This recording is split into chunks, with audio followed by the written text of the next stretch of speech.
Hey guys, in this video we're going to go over how to factory reset your Linux Mint. It's a very easy method, but before we actually begin, I need you to first back up your data. So save your personal files to external storage, then create a bootable USB.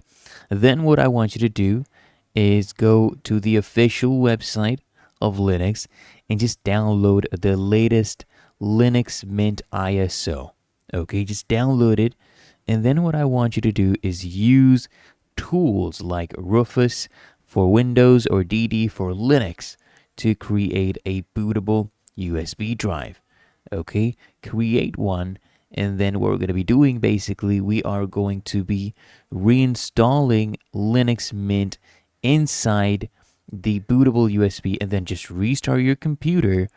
Okay, and computer boot from the USB drive during the installation, and then just select erase disk and then install Linux Mint to avoid any existing data, and you can install a fresh copy. Just follow the on-screen prompt to complete the installation process.